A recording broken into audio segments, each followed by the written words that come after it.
วันนี้เราจะไปไหนคะน้องเฟย์จะไปไหนยังไม่รู้ว่าแล้วว่าน้องเฟย์ไม่รู้แล้วฟ้าเธอไม่ได้บีบก่อนหรอว่าจะพาน้องไปไหนนี่คือเส้นทางการบินใต้สุดแดนสยามเส้นทางการบินที่เสี่ยวที่สุดตัวใหญ่มากเลยอ่ะเนี่ยเดี๋ยวเราจะไปลองชิมกันว่าอร่อยสมคำร่ำลือไหมมองแบบผิวเผินนะมันเหมือนหินอะมันนิ่งมากมันเหมือนหินอาหารอร่อยมีสถานที่เที่ยวที่สวยทุกครั้งที่มาก็จะมาก่อนหน้านี้จะเห็นเป็นหลายๆสีนอกจากตู้ไปรษณีย์แล้วก็ต้องนี่เลยค่ะอุโมงค์ค่ะที่นี่เบตงจังหวัดยะลา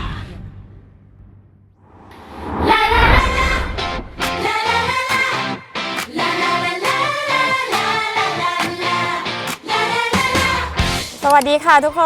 นสวัสดีค่ะวันนี้เราจะไปไหนคะน้องเฟย์จะไปไหนยังไม่รู้ว่าแล้วว่าน้องเฟย์ไม่รู้เหมือนโดนลากมานะคะเมื่อวานจากกทมใช่ไหมนั่งเครื่องมาแบบงงๆนะคะวันนี้ตื่นเช้ามาแต่เช้าก็จะโดนลากไปอีกแล้วนะคะเมื่อวานนั่งลำใหญ่มาเดี๋ยววันนี้จะนั่งลำเล็กแต่ยังไม่รู้จุดหมายปลายทางนะคะแล้วฟ้าเธอไม่ได้บีบก่อนหรอว่าจะพาน้องไปไหนมันเป็นคอนเทนต์ใช่อ้าววันนี้เราจะบินน้องปีใหม่นะคะไปสนามบินเบตงเธอรู้จักไหมว่าเบตงอยู่ไหน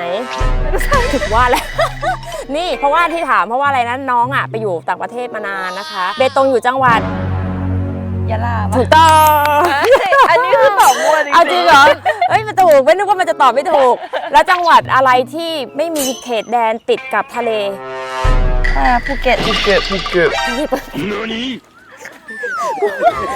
เป็นทะเลล้อมรอบจ้า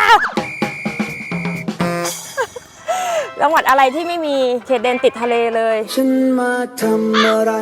จะไปบีบมันก่อนนะจะต้องพาไปเรียนจีโอกราฟิกก็ยะลานี่แหละที่เราจะไปเนี่ยยะลาเนี่ยเป็นจังหวัดทางใต้ต้องบอกว่าจังหวัดทางใต้ด้วยนะที่ไม่ติดทะเลเลยก็เดี๋ยวเราก็จะไปเบตงทีนี้เบตงเนี่ยเป็นอำเภอหนึ่งในจังหวัดยะลาอยู่ติดกับชายแดนมาเลเซียเลยดับแรกเดี๋ยวเราจะบินจากที่เนี่ยไปหาดใหญ่ก่อนนะทุกคนเพราะว่าเราต้องไปเติมน้ำมันก่อนเพราะว่าลำนี้ใช้แอปแก๊สต้องเติมที่หาดใหญ่แล้วจากนั้นหาดใหญ่เบตงและเบตงก็พัก1 คืนแล้วเดี๋ยวจะไปเที่ยวไหนบ้างก็ยังไม่มีโปรแกรมที่แน่นอนนะคะมันเป็นทริปแบบเขาเรียกว่าอะไรนะทริปที่ไม่ได้จัดอะไรมากมายก็เดี๋ยวไปหน้างานเอานะคะไปลุ้นหน้างานเอาโอเคแล้วเดี๋ยววันนี้เราไปดูบรรยากาศวิวสวยๆกันระหว่างทางไปกันจ้าตอนนี้ยังไม่มีคนงานมาน้องเฟย์ต้องมาช่วยพี่ปิดประตูก่อนนะโอเคนี่อันนี้ อันนี้มันอันกลางอันนี้เอาไปเสร็จแล้วนะก็ให้มันอยู่ข้างในนั่นแหละไม่ต้องให้มันไปอีขาปิดจะไม่เท่าไหร่อีขาเปิดเมื่อกี้ชั้นคนเดียวโหหนักมากเราจะปิดบ๊ายบายเฟย์อยู่นี่แหละโอเคเข้าไปแล้วบ๊ายบายทุกคนเช็คแอโรรอนนะคะ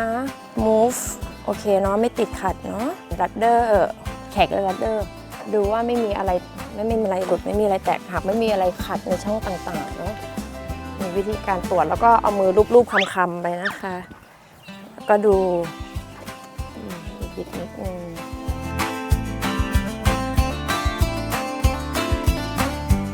พี่ยุงตายอยู่ในที่ตัวเข้าไปได้ไงมันเข้าไปยังไงก่อนยุงมันมีรูอยู่นะมันเข้าไปได้โอเคปีโตทูบเอาออกหมดแล้วไม่มีรอยน้ำมันเบรกเนาะรูปเอามือรูปไปพักที่เฟซรูปคำๆไปรูปดูซิว่ามีแบบว่าอะไรไหมแล้วตอนนี้มือฉันสกปรกไปแล้วหาเพื่อนร่วมสกปรกด้วยหาเพื่อนให้มือเพื่อนด้วยกันนะคะคืนนี้ไปได้ไหมครับแม่ให้ไปครับผมเลยไม่ได้ไปโอเครู้เรื่องครับเคลียร์โอเค good40 ครับ50 ครับ60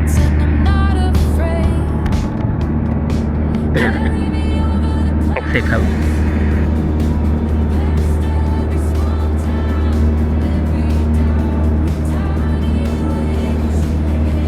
ตอนนี้ไม่มีลมเราก็ตกไปแล้วครับผมอันนี้เราจะไม่ใช้อันนี้เท่าไหร่เราจะใช้หางเสือครับโอเค200 ฟุตสูงพอใช่ไหมครับกดหัวนิดนึงกดหัวครับโอเคแล้วก็ปลด ลป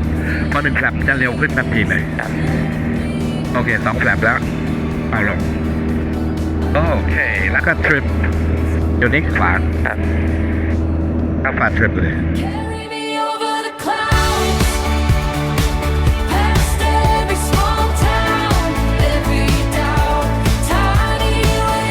เวลาที่เราบินเนี่ยอย่าบินเช้าไปตะวันออกเราจะบินตะวันตกเวลาตอนเย็นเพราะว่าเรามองนะไม่เห็นแล้วเวลาที่อเมริกามีเครื่องเยอะเราก็จะมองไม่เห็นลมกระชากเลยนะเป็นไงบ้างครับฟ้าลมแรงมากโอ้ยเล่นโรลเลอร์โคสเตอร์ค่ะลมแรงมากแรงจริงอะไรจริงกระโดดนี่ขนาดอยู่ 5,500 ฟุตนะดูว่าเล่นอยู่ในสวนสนุกบ้า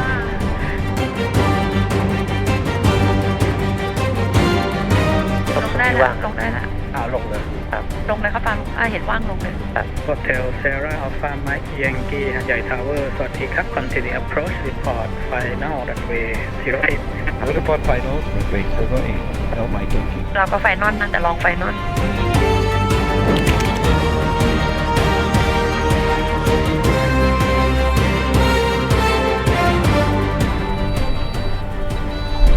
โอเคสวยงามจ้าเอาให้ตรงเส้นเหลืองครับ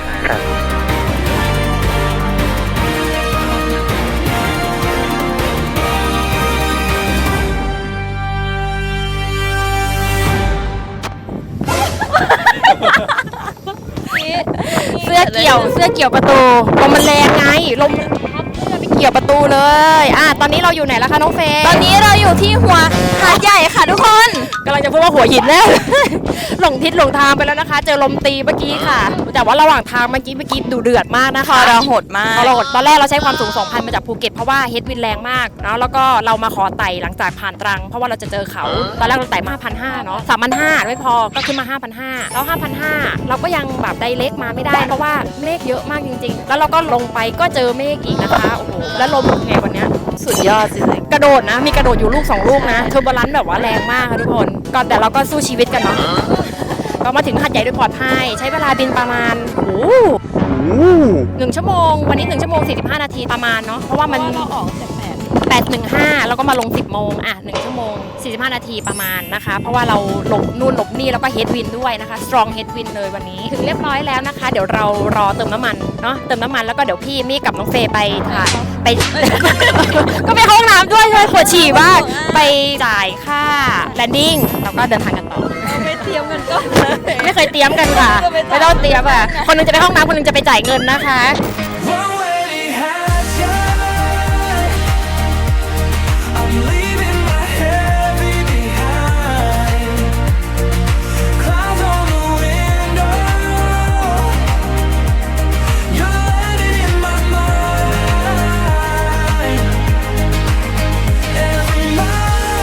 ตอนนี้นะคะก็กำลังเติมน้ำมันนะคะเพราะว่าเราจะไปต่อเบตงไปเบตงต่อ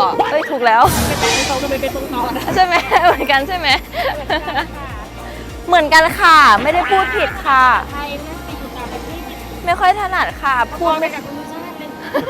จ่ายน้ำมันแล้วค่ะทุกคน200 ลิตรแต่ว่าเติมไม่ถึงเนาะเติมประมาณ160อีก40เดี๋ยวเอาไปเติมที่เบตงหรือว่านราธิวาสค่ะกลับจะได้ไม่ต้องแวะแล้วก็จะได้เล็กจากนราธิวาสไปภูเก็ตเลยเรียบร้อยพร้อมเนาะเสบียงพร้อมอากาศวันนี้เป็นไงบ้างคะวันนี้ลมแรงมากใช่ไหมคะฟ้าเครื่องพร้อมน้ำมันพร้อมไปประมาณสัก45 นาทีก็น่าจะถึงเบตงนะคะหวังว่าลมจะไม่แรงมากหวังว่าเมฆจะไม่เยอะมากนะคะทุกคนไปลุ้นกันจ้าหาดใหญ่กราวโฮเทลเซราอัลฟาไมค์ยังกี้ ready for taxi ค่ะ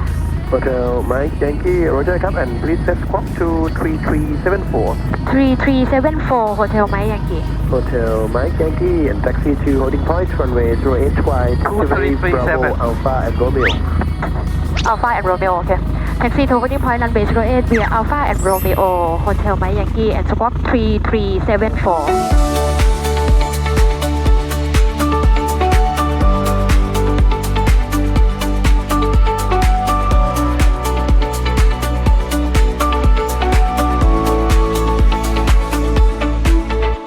ไมค์ยั Yankee after departure turn right climb on course contact Hanjai approach 126.7 wind 060 degree 12 knot runway 08 clear for take off runway 08 clear for take off ค่ะ after take off climb on course contact approach 126.7 hotel ใหม่ โอเค fuel pump on 126อะไรนะ decimal 7 ค่ะ decimal 7 โอเค 55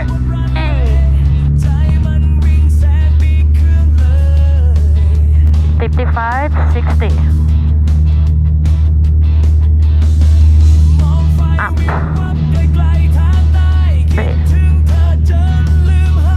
ขึ้นนาที 46 นะคะ โอเคแฟลปเรือแฟลป ขับเครื่องบินไปเบตงให้แรงกว่าลมที่มันปะทะหน้าตา เราจะลืมบอกไว้ว่าเราไดเรกไปเบตงไม่ได้ไงเนื่องจากมันเป็นชายแดนมาเลเซียเนาะอยู่ใกล้ๆกันนี่แหละตรงเขาขวามือเนี่ยเราก็เลยต้องอ้อมไปทางอ้อมซ้ายไปนิดนึงก่อนแล้วก็ค่อยไดเรกไปเบตงจริงๆถ้าอยากเที่ยวยะลาก็ไปโอเวอร์เมืองยะลาได้นะ เคยไปกับคุณสุชาติมาก่อนไปโอเวอร์ยะลาก่อนมันก็ได้กระดึงถ่ายยากมากเขื่อนแต่ในฝั่งนั้นจะเห็นไอเยาเวงแต่พี่บุญต้องหักซ้ายนิดนึงเห็นไอเยาเวงจะนาราธิวาส approach hotel alpha Mike Yankee 20 mile inbound to เบตงค่ะ Carry me over the clouds past every small town every doubt tiny wings heavy heart somehow I feel lighter in the sky right now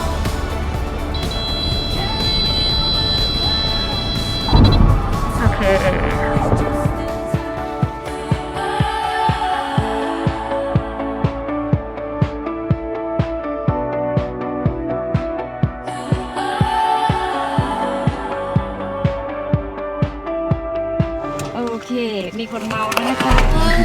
ใครเมาเครื่องบินสารภาพมาจ้ะ เพื่อนเล่นมา เจลลี่คนเดียว ใครเป็น แหมพี่ฟ้าก็เมา ฟ้าก็เมาไม่อยากได้ไม่กินตอนบินอยู่ก็ฟ้าอยู่แบบเนี้ยดมยาดมอยู่แบบเนี้ย ดมยาดม เย้ เรามาถึงเบตงกันแล้วนะคะ เป็นลำที่2นะคะ เพราะว่าคุณเอียนมาถึงก่อนหน้านี้แล้วประมาณ1 ชั่วโมง อากาศก็ดีนะ พูดถึงดีนะ แต่ลมแรงค่ะแต่ลมแรงมาถึงเบตงคืออากาศใสเลยอะใสมาก แต่ว่าเว้นอย่างเดียวคือลมแรงนะคะ แล้วก็เมื่อกี้ให้กัปตันเป็นคนลงนะคะ กัปตันแหละกัปตันบอกว่าใช้งานกัปตันหนักเหลือเกินใครเป็นคนชวนมาโอเค แล้วก็มีคนเมานะคะเมาเครื่องบิน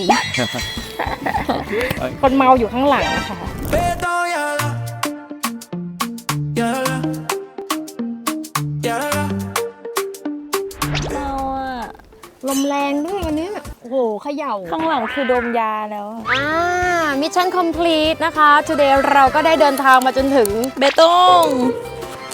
ที่กำลังจะพูดว่าสถานีเบตง สนามบินเบตง แต่คนนี้ตอบให้แล้วนะคะเมื่อกี้2 ลำนะคะ โดยลำคุณเอียนว้าวมาถึงก่อน แล้วก็เราแวะเติมน้ำมันก็เลยมาถึงเป็นลำที่2ตอนนี้เราเก็บของสัมภาระอะไรเรียบร้อยแล้วปิดนู่นปิดนี่ปิดตู้ทูบเรียบร้อยแล้วนะคะ parking brake on ใส่ช็อคแล้วนะคะเติมน้ำมันแล้วด้วยเดี๋ยวเราจะไปไหนกันต่อจ๊ะ ไปไหนนะเช็คอินโรงแรม ไม่รู้ค่ะ เดี๋ยวไปหาคุณเอียนข้างในก่อนคุณเอียนรออยู่ ถ้าไปเช็คอินโรงแรมเสร็จแล้วเราจะมีโปรแกรมไปทานอาหารเที่ยงกันที่ปานินสายน้ำไหล รู้จักไหมปานินสายน้ำไหลเธอรู้จักปานินไหมก่อน ให้เวลาคิด มันเหมือนปลาเผาไหมอะ ก็คล้ายๆกันนั่นแหละ ปลาเผาปลานินเผาสายน้ำไหล เราไปทานข้าวเที่ยงที่นั่นแล้วเราก็จะเป็นเฉาก๊วยด้วยกลางวันนี้เราจะเป็นเฉาก๊วยแล้วต่อด้วยน้ำแข็งใสนะคะเอาทองที่ไหนมายัดไว้ก่อนจะกินได้ครบหมดหรือเปล่าไม่รู้ แต่ว่าตอนเย็นเราจะไปกินไก่เบตงจ้ะ Betong yala คนนี้ เจอกันใหม่ อันนี้คือแบบว่าแสดงว่าสมองเลยคุณเอียนมาถึงก่อนแล้วนี่มากับน้องทัพทีมหรือน้องรูบี้นะคะเอซิสวาวนั่นเองเป็นไงบ้างคะคุณเอียนวันนี้บินมาเป็นไงบ้าง น่ากลัวมากเลย พอกัน ก็จาก พอกัน หาดใหญ่ไปถึงเพทักโอเค แต่จากเพทักลองเข้ามาโอ้โห ลมแรง ลมแรงมาก ลมแรงเหมือนกัน เราอยู่ระหว่าง2,500 3,500ขึ้นลงกับโอ้ มีคลิปใช่ไหม มีคลิปไหม ติดกล้องไว้ปะติดกล้องไว้ปะ ลับตา ต้องขึ้นมามันก็แบบคนนี้เมาอ่ะ อันนี้เมาเครื่องบินเลย เราต้องลงความเร็วที่80 เอาตากล้องก็เมา ความเร็วลดลงเหลือ80เพื่อจะควบคุมได้ เพื่อจะควบคุมได้ เพราะว่าถ้ามาเร็วไม่ได้ต้องสปีดต้องอยู่ใน ใช่ เมนูเวอร์ใช่ไหม ใช่ เขาเรียกว่าเมนูเวอร์ ใช่ สปีดมันจะได้ไม่อันตราย ผ่านไปแล้วไม่มา ผ่าน อี ไป ก แล้ แล้ว ว ต้องมาอีก มัน สิ น่ากลัวจริง โอ้ยแล้วแอมมี่นะผัดใหญ่เมื่อกี้อะกระเด้งอย่างนี้เลยสองกระเด้งอย่างเงี้ยแล้วก็เขาแล้วก็มีเมฆอะต่ำแบบติดเขาเลยเราสรุปแล้วก็ต้องอยู่ใน ๆ เมฆ ใช่ อีก ใช่ โอ้ก่อนจะไปแลนดิ้งคืออยู่ในเมฆนะเมื่อกี้ อ๋อเข้ามาตอนนี้เป็นแบบมันขึ้นลงตลอดที่หาดใหญ่เราขึ้น 5,500 เป็น 6,500 ก็ขึ้นอีกเป็น 7,500 ลงมาไม่ได้แล้ว ใช่ มี ใช่ แต่เมฆโอ้โห ใช่คุณเอียนได้ยินแล้วคุณเอียนขอไต่ไป 7,500 อย่า ให้ยาถอนในใจแล้วนึง ใช่ถอนหายใจ มีแสงขึ้นมาเบตงสุดใต้แดนสยามเมืองเล็กในอ้อมกอดภูเขาและสายหมอกฉันมาพบตัวเองในรอยยิ้มคนแปลกหน้าห่างแค่ปลายน้ำฟ้า อันนี้เราก็มาถึงร้านมาดินแต่น้ำไหลหรือว่าร้านโกมิว Smart Farmer Smart Farmer ถึงแล้วจ้า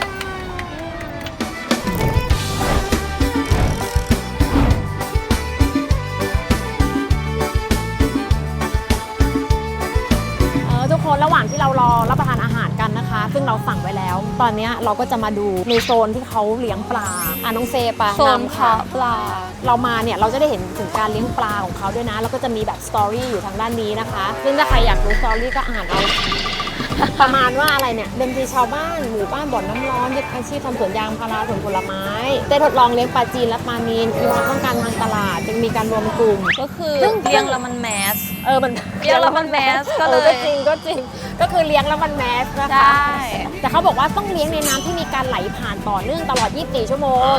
มันก็เลยได้ชื่อว่าเป็นปลานิลสายน้ำไหลนั่นเอ ใช่ ง แล้วก็ที่นี่มันก็จะเนื้อปลาเขาจะมีคุณภาพกว่านะ เธอกินแล้วเหรอ อ้าวเขาเขียน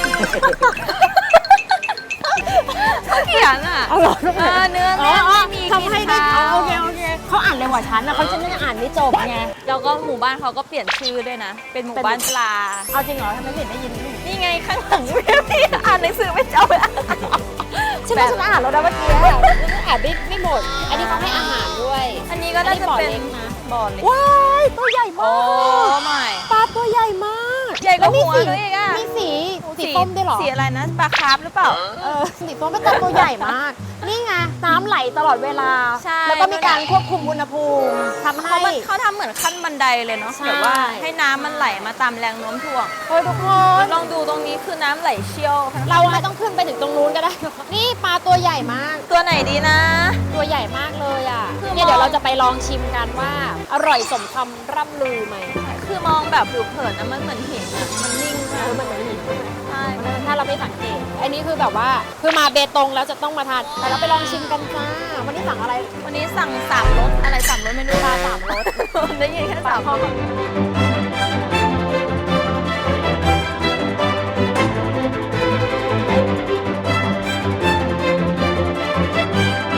โอ้ยอดเยี่ยมเลยแนะนำทุกคน คุณสุชาติเติมข้าวกี่รอบเมื่อกี้ นับไม่ถ้วน กินกลับอย่างเดียวไม่เป็น เกลี้ยงเลย อร่อยมาก อิ่มมาก ต่อให้อิ่มแค่ไหน เราก็ยังมีท้องว่างสำหรับขนมหวานเสมอ เดี๋ยวมีเฉาก๊วยต่อไปเฉาก๊วย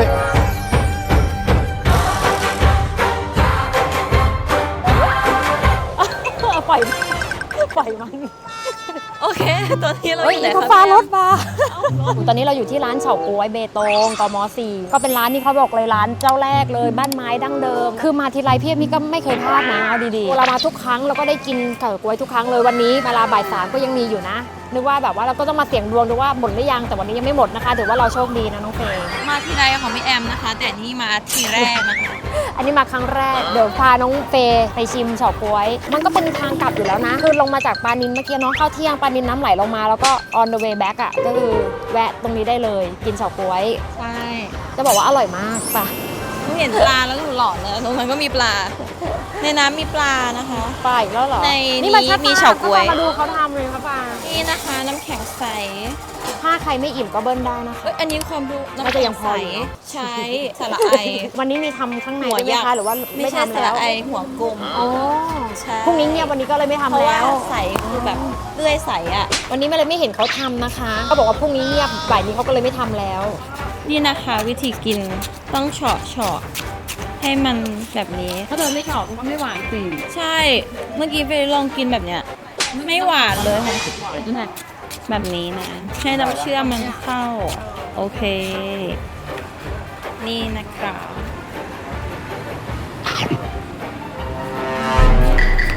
น้ำแข็งที่นี่เขาเย็นนะ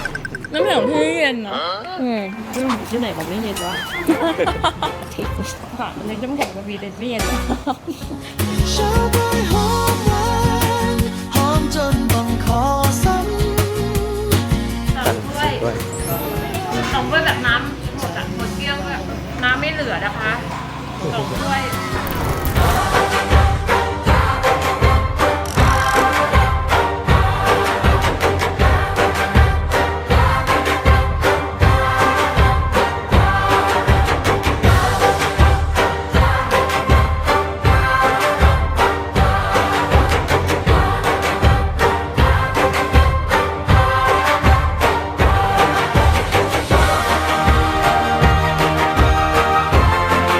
และที่ขาดไม่ได้นะคะในค่ำคืนนี้ก่อนกลับไปที่พักเนาะก็ต้องมาที่อุโมงค์เบตงมงคลฤทธิ์นะคะ ซึ่งหลังจากที่ได้รับประทานอาหารเย็นแล้วก็ไปเดินถนนคนเดิน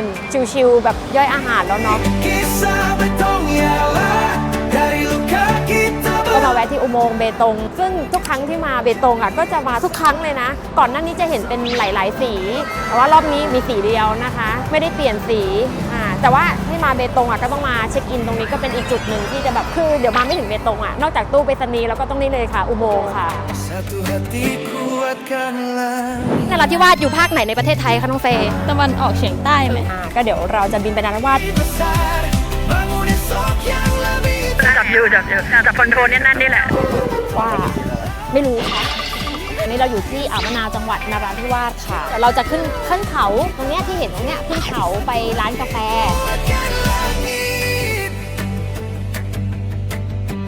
Satu hati kuatkan langit